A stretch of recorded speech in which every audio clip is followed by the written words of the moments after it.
So, click the PixArt app.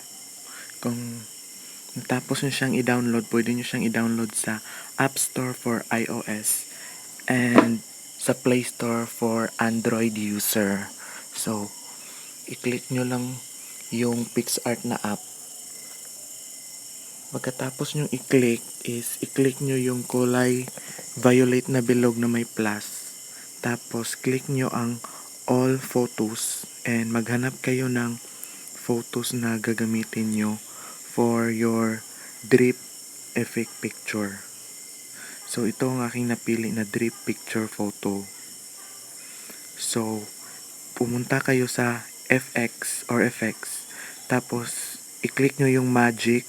Tapos i-click nyo rin yung undead, yung effects na undead, then click ulit yung undead, tapos i-adjust nyo siya into 70. Click nyo lang siya, tapos adjust nyo into 70, and then after nyo ma-adjust ng 70 is i-click nyo yung i-click nyo yung tatlong bilog, yan. Tapos, after maklik ng bilog is apply. Tapos, pumunta kayo sa tools. After ng tools, tapos piliin nyo yung free cut, free crop, ganon. Tapos, tapos piliin nyo yung, click nyo yung may tao. Tapos, after nung tao is next. Tapos, after na next is isi-save nyo na siya.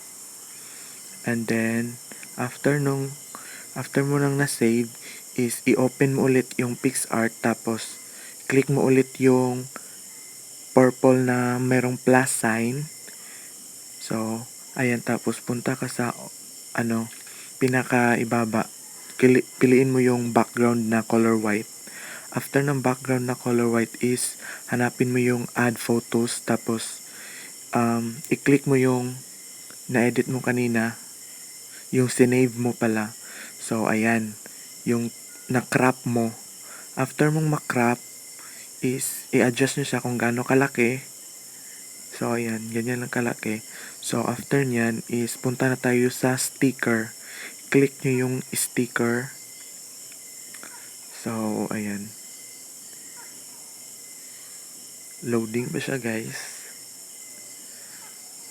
So, after nyo yan, ma-click ang sticker. So, i-search nyo lang black drip and piliin nyo yung pinili ko, guys, para effective talaga yung black drip. So, parang yung may border ang pinili ko kasi yan yung kadalasan ginagamit. So, i-adjust nyo siya doon sa ibaba ng katawan nyo. Tapos, i-click nyo yung blend, tapos i-click nyo yung lighten. I-adjust nyo siya into lighten and i-adjust nyo siya and ayan na siya, guys. Nagmukha na siyang drip, diba? So, ayan na siya. Nag-drip na siya effect yung sa ibaba ng doon sa may katawan ko. And, i-click nyo na rin yung sticker ulit. After nyo click ang sticker, maghanap kayo ng mga design. So, ayan, nakahanap ako ng butterfly na kulay purple.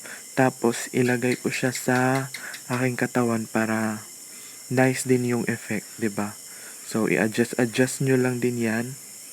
Ayan, adjust nyo kung anong gusto nyo. Yan.